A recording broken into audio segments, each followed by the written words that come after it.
We have covered most of the problems of our life, the complicated existence, and we ought to also go into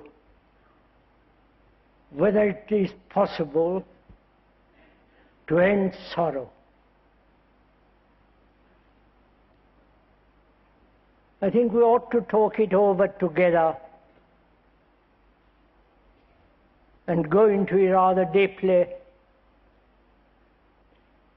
and find out for ourselves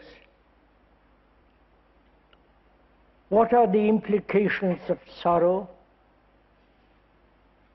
and whether sorrow and love can exist together.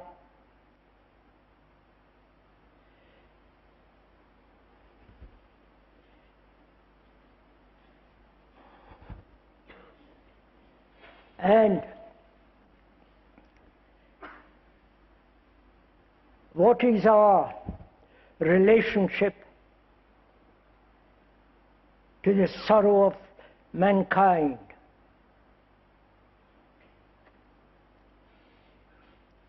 Not only our own personal, daily grief, hurt, pain, and sorrow that comes with death. And also, as we are pointing out the other day, mankind has suffered thousands of wars. Wars that seems to have no end. We have left to the politicians all over the world to bring about peace. And what they are doing, if you have followed them, will never bring peace. They're all preparing for war. When you prepare, you are going to have some kind of blow-up, whether in the Middle East, here in the West or far West or in Asia. And we human beings never have been able to live in peace with each other. We talk about it a great deal. The religions have preached, talked about peace. Peace on earth and goodwill and so on. But apparently that has never been possible to have peace on earth, and the earth on which we live, which is our earth, and not the British earth and the English, French earth and so on. It's our earth. And apparently we have never been able to resolve the problem of killing each other. Probably we have violence in our heart.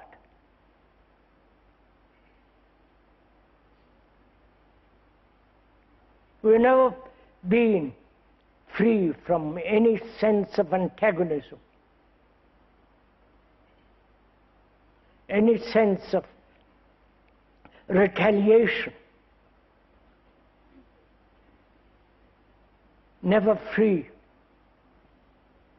from our fears, sorrows, wounds, and the pain of daily existence.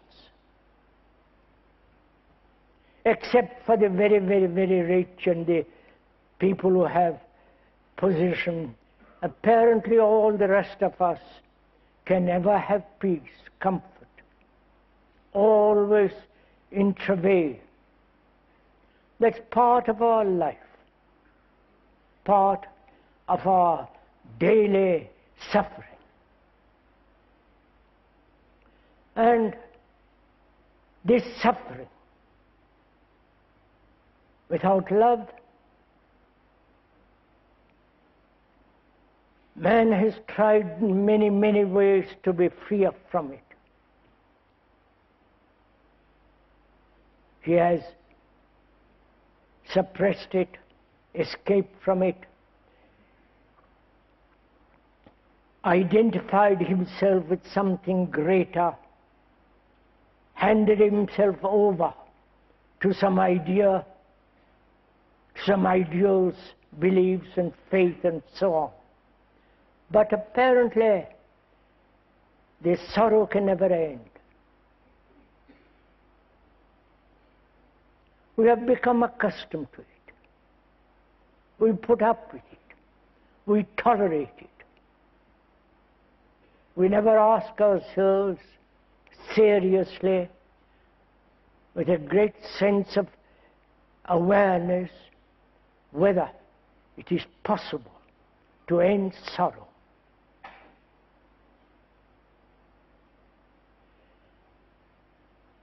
And we also should talk over the whole immense implications of death. Because death is part of life.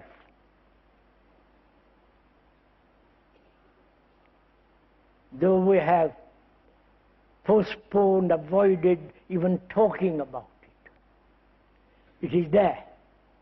So we ought to go into that too. And whether love, not the remembrance of pleasure, which has nothing to do with love and compassion,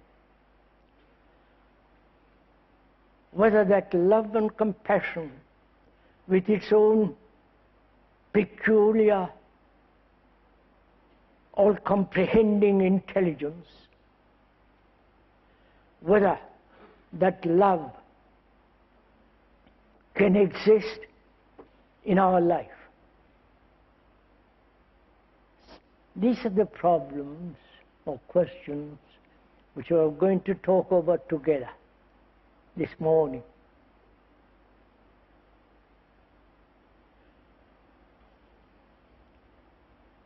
First of all, do we as human beings want to be really free from sorrow? Or we have never actually gone into it, faced it, and understand all the movement of it. What are the implications involved in it? Why human beings who have so extraordinarily clever in their